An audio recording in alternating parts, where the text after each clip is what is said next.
and give me shelter. Simple life,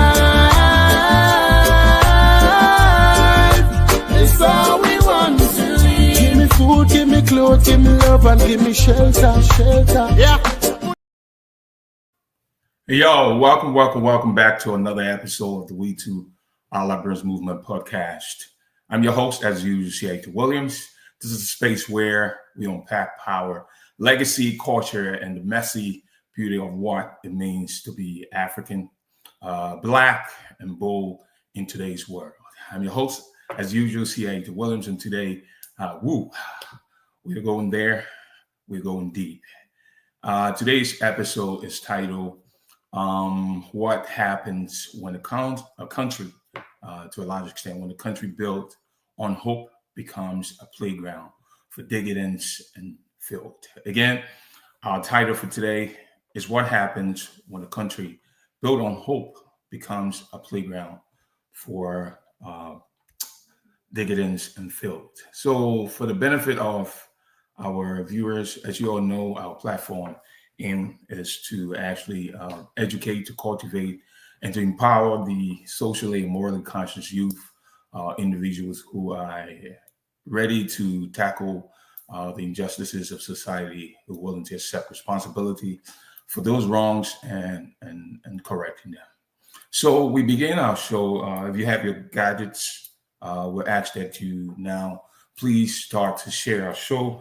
We'll go ahead and do it ourselves. The show is being streamed on not only Facebook, but also on YouTube. So I am going to go ahead and begin to share the show here.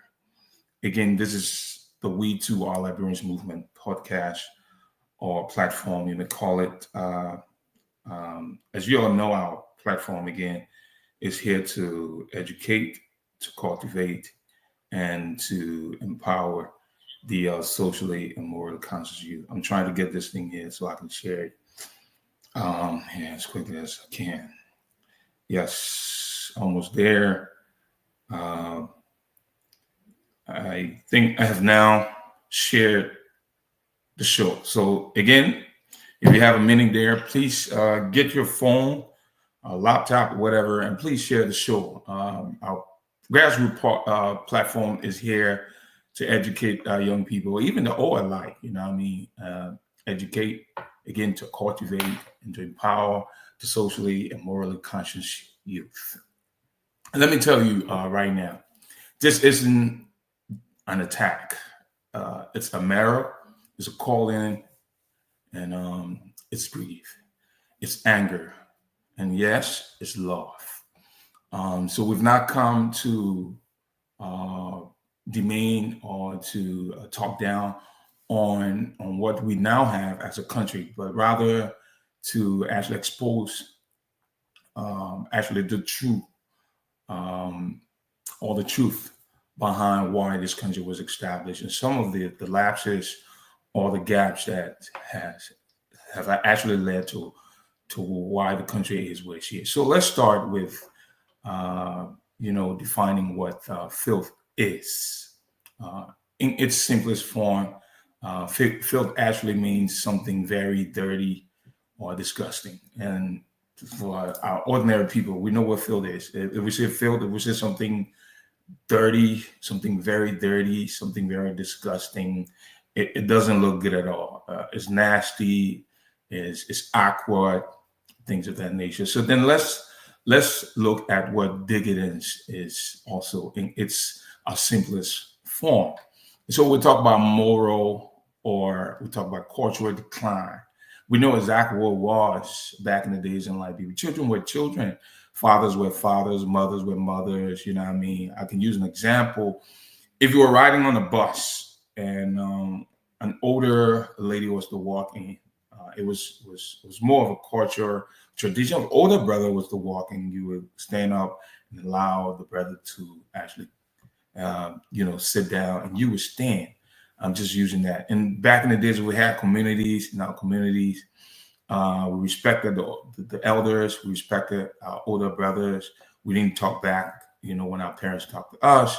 Those are all just examples that I want to use. So yes, this country is in the condition that she's in for many reasons.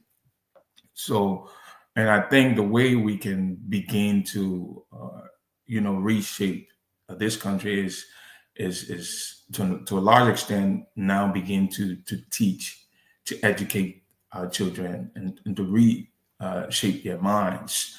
Even the old, unfortunately, there's an African proverb. Again, I use this many times that says that it takes a village to raise a child, and if the great village is crazy, obviously that village is gonna produce crazy children. So now going back to what filth again is, we say in the simplest form is something very dirty or disgusting. It can refer to a physical dirt, or more figuratively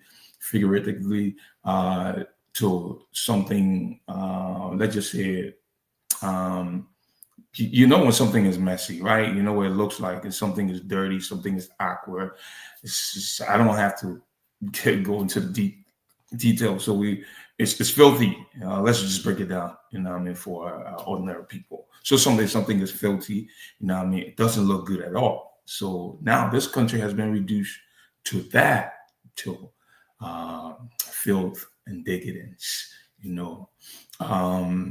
We see what happens. So one man all he's thinking about is how he can squander fund, he can steal the money, he can pocket it so that he can build for himself a luxury home and then buy himself a big car, and then at the expense of the same people. And I always use the example when I went to Liberia last year, what I saw in Claratown, maybe Logan Town. I saw people in the marketplaces and how they wear. Even I saw babies walking in puddles and the rain and the zinc shocks. I mean, you see the living condition of the people, but then you have one group of people that they're living a life of affluence. And that is they have all the luxuries and things like that. And we see the gap. So we want to bring to the forefront the country. I was talking to a friend of mine and we begin to talk about what it means to be a Liberian. And I just straight up the top of my head define what it means to be a Liberian will be individual who has suffered 400 years of immense torture and agony, but were resilient enough to say, in spite of all of that, after all of the humiliation, after all of our sufferings, the pain and agony, we are still brave enough to say, we're going to go ahead and establish ourselves as the sovereign state.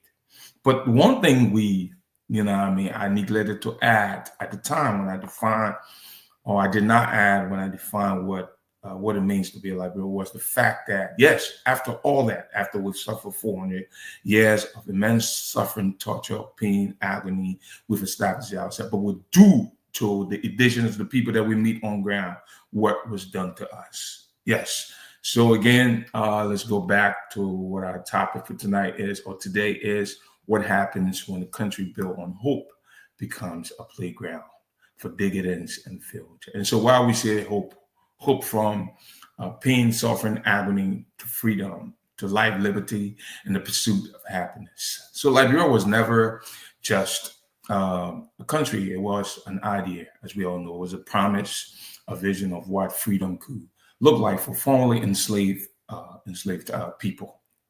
Founded on hope, rooted in blood, sweat, and prayers of Black folks who wanted to build something new.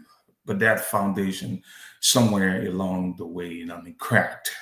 Now, too often what we see is not a land of liberation, but a land of drowning, mismanagement, corruption, and yes, we go back to the term decadence. So, as I try to put this particular short together, I would call it, because on Saturdays I don't normally conduct lives, but I wanted to actually conduct this because I pondered over the situation, just seeing what's happening in the country. We see that. I want to extend to one like here because this platform pick no sides, but when we see some level of effort being made, we must commend or extend commendation or praise individuals. So we see that President Barker, to an extent, is making some headways. We saw former government officials were arrested, they were apprehended, and not only that, but they were locked up, even though they were released after the whole 9 yard, and they were released, and hopefully they'll go back and have their trials for rice that was donated to the country. We can go back to all the other corruptions because the country, seriously, corruption is more of a tradition, it's a way of life. And that's why we'll go back to say the reason why Liberia is the way she is because of what our people have been taught. Is as a consequence of what our people see. Now our children are seeing it. Those who came before, those who were in high places, did what is happening now. Corruption is, again, like I say, is more of a tradition, it's a norm. If you were to be placed or given governmental seat or opportunity, and you did not maybe build a beautiful house, you did not acquire for yourself wealth, things of that nature, during your term in office, you will be termed as a foolish individual, as an individual who is not smart, as an individual who is not about, empowering or uplifting yourself as well as your family, but will be labeled as a foolish individual. In Liberia's term, we'll say, "Oh, the man was crazy, the man was stupid." Now, but let's go back and talk about the decay behind this glamour. Let's talk real. So, how can a nation so rich in history and potential have hospitals with no gloves? Simple question, right? So schools with no teachers, streets lined with filth. That is the same thing I was talking about. Dirt all over the place, dirty, filthy. Go down to Center Street. Go down to the Freeport area. Go down to Douala. Go down to Claratown. Go down to maybe Vytown, and even the Bruchel Island. When I was in Liberia in September, Broad Street, going up Crown Hill, go and see the filth. See how dirty the streets are. Go down to ELWA Junction, and even the Roberts International Airport Highway. I believe Tinker Village. There's just certain areas. Yes, if you build your home, your private home, and you keep it clean. So, but what happens to the general population? What happened to the country in its entirety? Not to build a house, take a house, you maybe acquire a little plot in Sodium land, you can fence it, you can develop it, and then you're still living in filth. You still live. In fact, that's actually what we can actually attribute to decadence and filth and decadence. Why leaders line their pockets? Those are questions. The reason why we're asking these questions, it's just to pretty much serve as eye openers, so people can see. And I know we're seeing it, but some of us, we play a blind eye, because the reason why we play blind eye is because this again has become a culture, a tradition, a norm. If you were to do otherwise, it means that you are acting abnormal. We are watching ministers fly private while mothers beg for blood donations. We're building mansions next to open sewage. We're dancing in clubs, popping bottles, while our children die from what? Preventative diseases. Those are diseases that, again, I want to go back and talk. We're watching ministers flying private jets, while mothers beg for blood donations. I saw a young girl who I believe she was between the age, the ages of 18 and 19. And this girl conceived, she was pregnant. There were no clinic, no hospital with proper medication. She cannot even afford it. But we have ministers, they are flying private jets We have mothers are begging for blood donations. What's happening to our health ministries? You know what I mean? We have people building mansions and they're not being questioned. You know what I mean? Next to open sewage. I mean, same thing we're talking about infrastructure. People are building in our alleyways. And most time the people that are building in these areas are the people that are in high places. And then we're in the nightclubs. And this is something that we see. In fact, everybody now is involved in selling some kind of alcohol. If we talk about business, I have my business in Liberia. I have my store in Liberia. I have my entertainment spot. All of this is centered around some kind of bar, something along those lines. So what I consider this, I think this is not just failure. I mean, it's actual betrayal. We betray our people. We've lied to them. We continue to lie to them, and unfortunately, because the fact that this is more of a tradition, it's a culture, has become a way of life. Unfortunately, a lot of the massive group of these people have not traveled outside. So now what they see now has become even more acceptable. The betrayal now is widely accepted. So if you were to go there and to explain and to speak the truth, so that now the blind can begin to see, the deaf be able to talk. I mean, the lame now begin to walk. You know, I mean, those who are deaf now begin to hear. They don't even want to hear because they can't even hear. They can't speak. They're so marginalized. They've been so disenfranchised to the point where their condition now has been accepted as the cultural way of life, you know what I mean, to be lived. Now, in the filth that I'm talking about, think about it. It's not just trash on the streets. It's the rot in system. The system itself, the system that's supposed to protect our people, is rotten. It's rotten. So the more decay of people who were meant to serve but choose to exploit. So what's the point now? And that's why I think it's important for us to expose all of these things. So if we were to create an open door for the private sector to thrive, where we bring employment and things of that nature, this will actually, reduce this. But I mean, when it comes to morality is it's at its lowest. People are more concerned about, the acquisition of wealth over, building human capacity, building the lives of the people, improving the quality of lives of the people. So where do we go from here is the question. But let me say this, Liberia is not just beyond saving.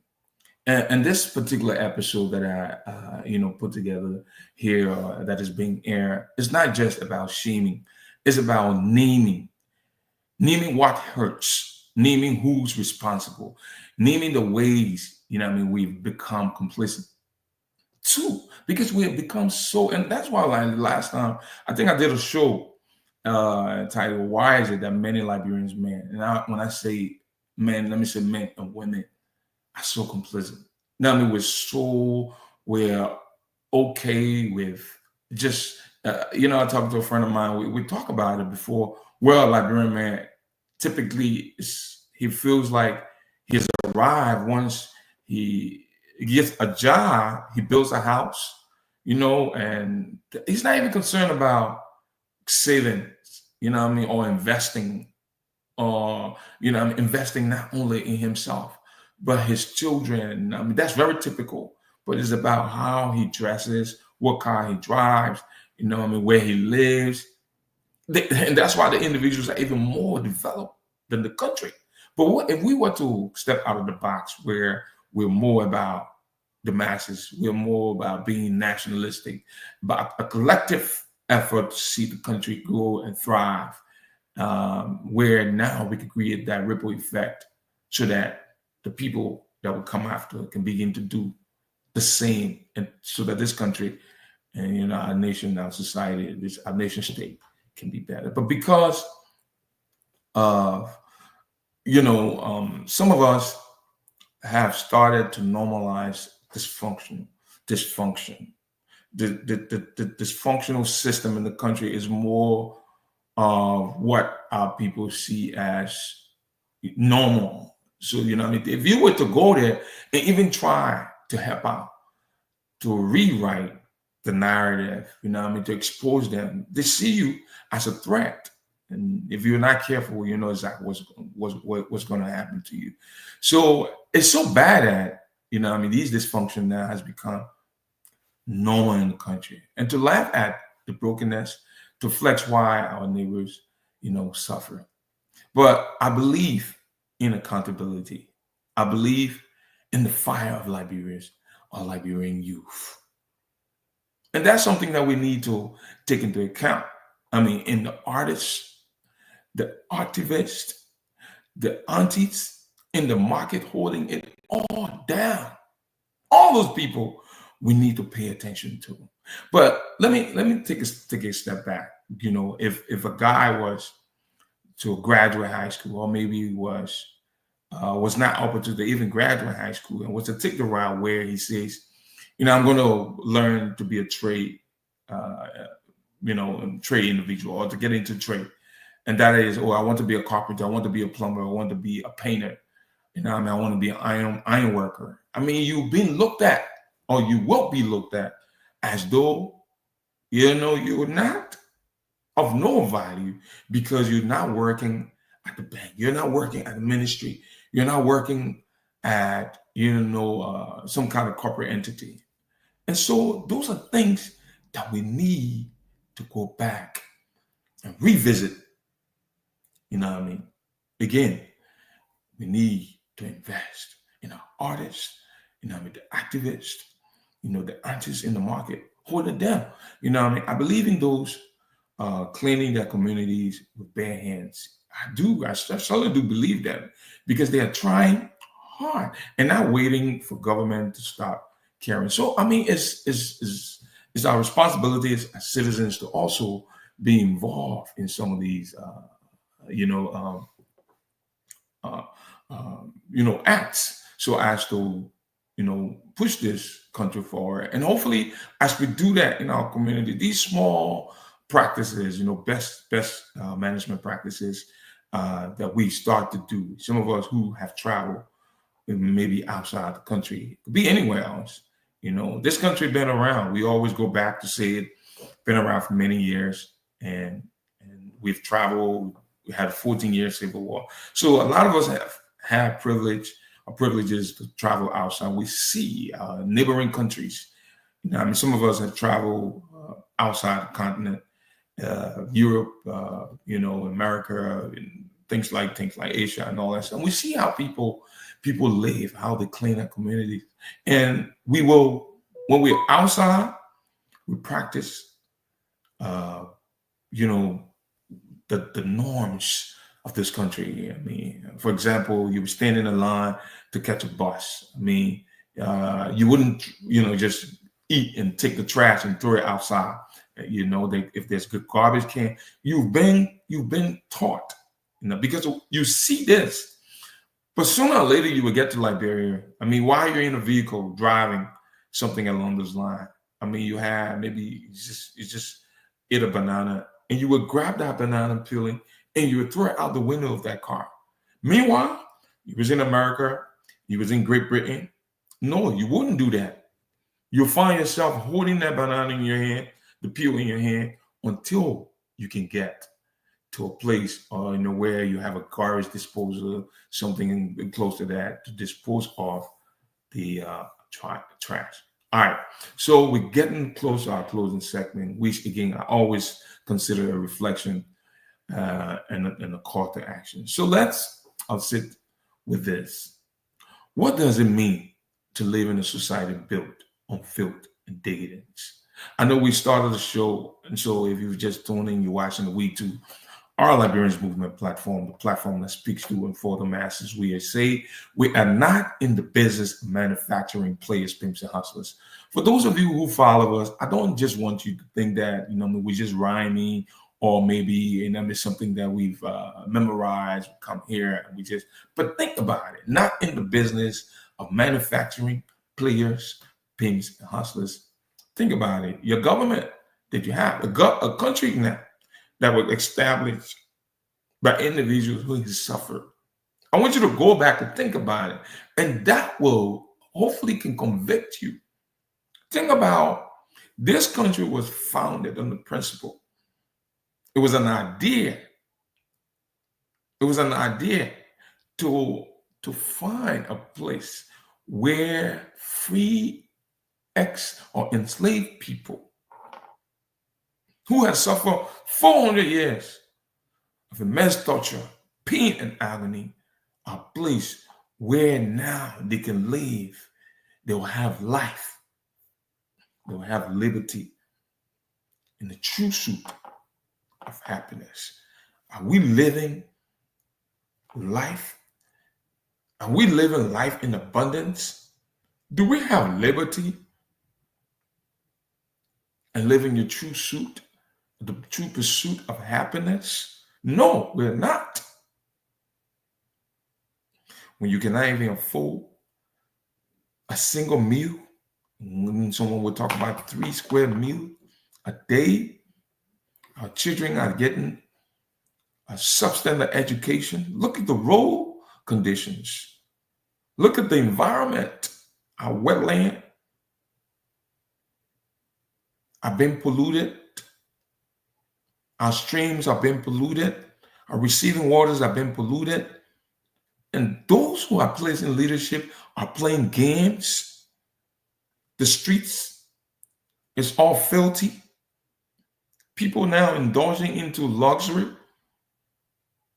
at the expense of the ordinary people. That's the question for today. You understand what I'm saying?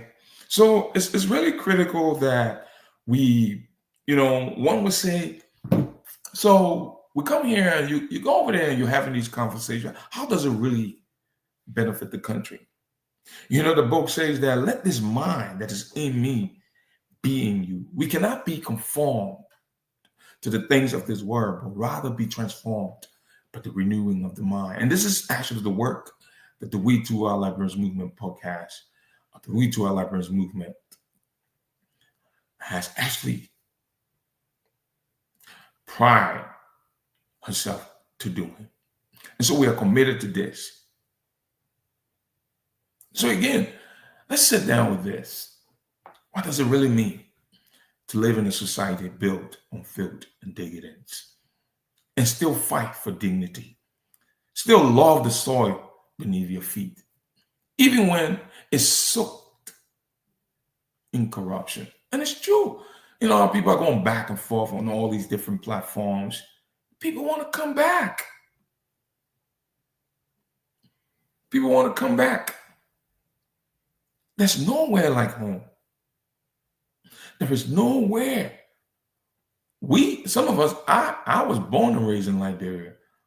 I'd rather come to Liberia, live the rest of my life. We've lived in the United States and other parts of the world. We've seen the reality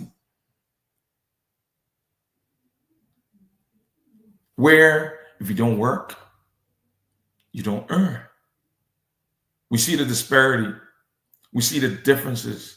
We see the gap. Because ever since history was recorded, and we know that, there's always been the different against the difference. You know what I mean? Those in high places against those who are low. And there is a conspiracy in here, to keep our young men down, to keep a certain group of people down. Corruption has become more of a tradition. And in spite of all of that, people are still individually trying to make their way. But we cannot do this individually. How can we build better cities?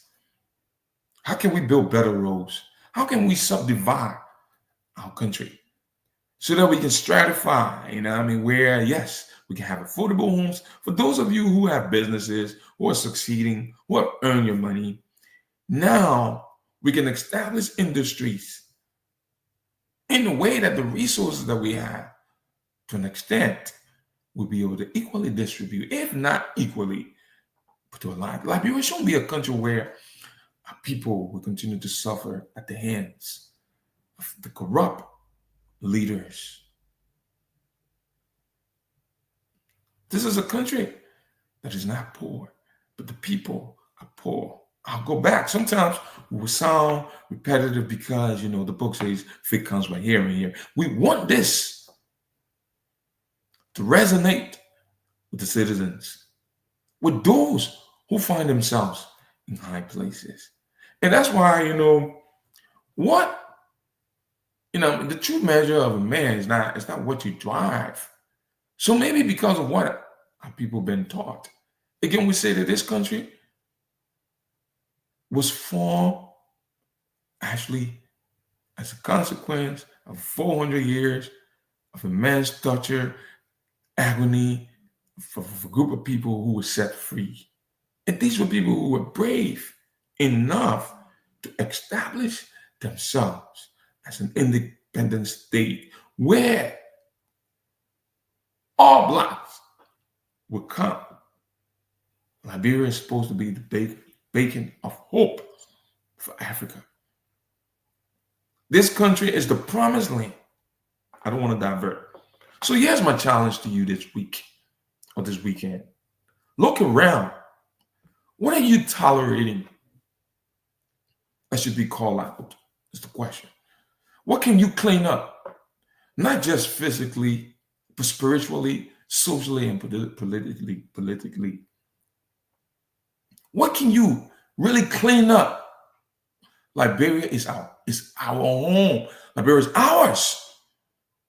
And if it's broken, it's on us to repair it. It's our responsibility. We have a responsibility. This is a mandate that has been given us.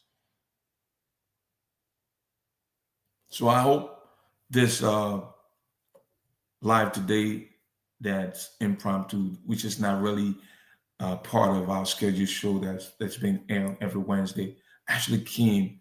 It was something that I pondered over last night, all the last several days, especially when those former government officials were apprehended for such grievous act, something that was donated. And that's just to show you, unfortunately, how this country, what was the idea of those people establishing a country for free slaves or informally enslaved people? So today's episode is titled, What Happens When a Country Built on Hope Becomes a Playground for Decadence and Filth?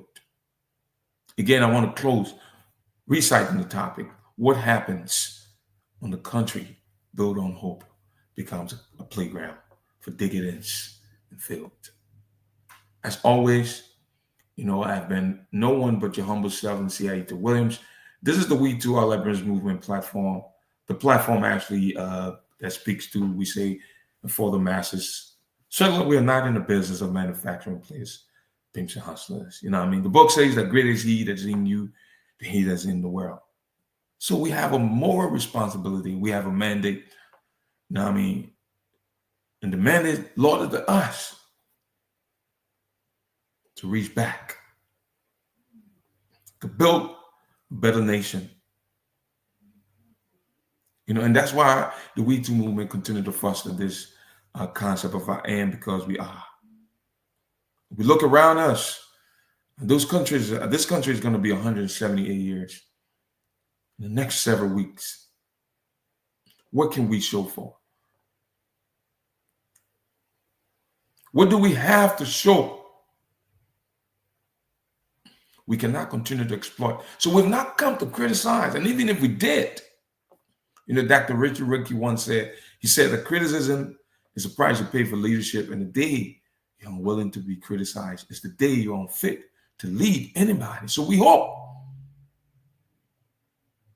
And I'm not particularly speaking to Borka's regime because this is only 6 years. But again, it takes me back to the question as to what type of people we want to be. what it means to be a Liberian, what it means to hold a Liberian citizenship. Think about it. A country that was established as a consequence of the transatlantic slave trade, individuals who have suffered immense 400 years of immense torture and agony, but yet we're resilient enough to say, in spite of all of that, we're going to establish ourselves as an independent nation. So before I close, I want us to really reflect on, let us actually reflect on the situation that's unfolding in this country. Liberia deserves better. Each one help one. But it's sad that this culture, this tradition of impunity, where we will commit atrocities, we'll commit grievous acts, we'll walk away. But we're grateful that Omen Bokai is now, making strides as far as not shaming these people, but hopefully with such drastic measure, and hopefully he's not witch hunting these people, but he's actually doing this so that the next man, the next guy who will be placed in high place. Mary Broad is not better than the lady who's selling down Douala. Kamaya is not better than the guy who's selling down Waterside. No, Liberia belongs to everybody. So this country is a country that we must all fight for. And until we do that, we go back to the guiding principle on which this country was founded, and why this country was founded, and what it means to be a Liberian. We would not find a way forward. This has been the We Too Are Liberians Movement podcast. I'm your host, Ayiti Williams, and I'm not just here to sugarcoat. I'm here to speak truth and to build with those ready to do the same. Until next time, take care of yourself and each other. We are in this together. Thank you very much. Again, I'm your host, Ayiti Williams. Until then, I look forward to seeing you guys, hopefully on Wednesday. Be blessed and have a good night or good day. Good weekend. Bye.